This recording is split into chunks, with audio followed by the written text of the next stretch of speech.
US ટેરિફની આખી દુનિયામાં ભારત ક્યાં ઊભું છે? શું તે ચીન અને જાપાન જેવા મોટા દેશો સામે ટકી શકે છે? અને પાકિસ્તાનની સરખામણીમાં તેની શું સ્થિતિ છે? ચાલો આ બધા આંકડાઓને સમજીએ અને જોઈએ કે હકીકત શું છે.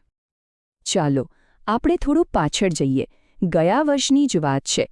ત્યારે ભારત પર યુએસ દ્વારા એક મોટો ટેરિફ લગાવવામાં આવ્યો હતો. પણ કેટલો? જાણીને નવાઈ લાગશે. 50%. હા, બરાબર સાંભળ્યું. આટલું મોટો ટેરિફ હતો. આના બે ભાગ હતા. 25% પારસ્પરિક ટેરિફ અને બીજા 25% રશિયા પાસેથી તેલ ખરીદવા બદલ દંડ તરીકે. સાચે જ ભારતીય અર્થતંત્ર માટે આ એક મોટો પડકાર હતો. પણ એ તો ગયા વર્ષની વાત હતી. વાર્તા અહીં પૂરી નથી થતી. ફક્ત એક વર્ષમાં પરિસ્થિતિમાં એટલો મોટો પલટો આવ્યો છે કે આખી રમત જ બદલાઈ ગઈ છે. અને જે બદલાવ આવ્યો છે એ ભારત માટે બહુ સારો છે.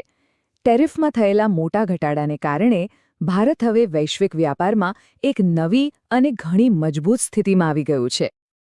એક વાત સ્પષ્ટ કરી દઈએ, હવે આગળ જે પણ આંકડા આપણે જોવાના છીએ એ બધા આ એક જ સોર્સ પર આધારિત છે, એટલે કે માહિતી એકદમ સચોટ છે.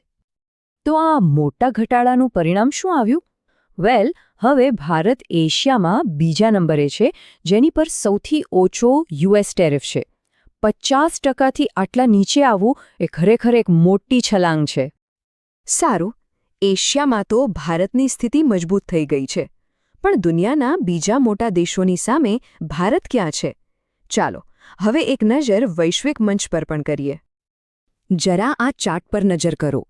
ભારતનો ટેરિફ હવે ચીન, જેની પર 37% છે, અને બ્રાઝિલ, જેની પર 50% છે, એવા મોટા દેશો કરતાં ઘણો ઓછો થઈ ગયો છે.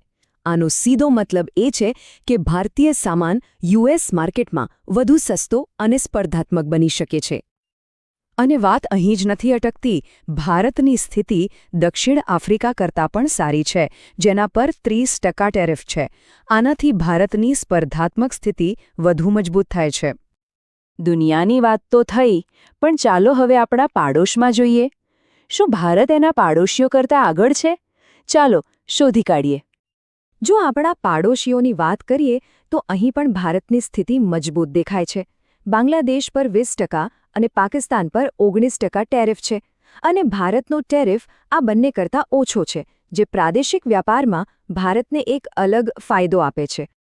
તો પછી સવાલ એ થાય કે એવા કયા દેશો છે જેમની સ્થિતિ ભારત કરતાં પણ સારી છે? કોને સૌથી સારી ડીલ મળી છે?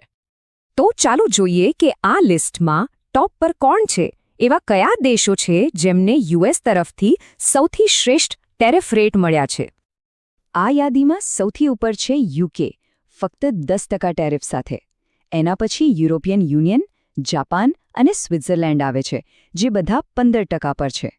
આ દેશોએ એક સ્ટાન્ડર્ડ સેટ કર્યો છે, જે બતાવે છે કે હજી પણ સુધારા માટે અવકાશ છે. તો આ બધી ચર્ચા પછી એક મોટો સવાલ મનમાં આવે છે.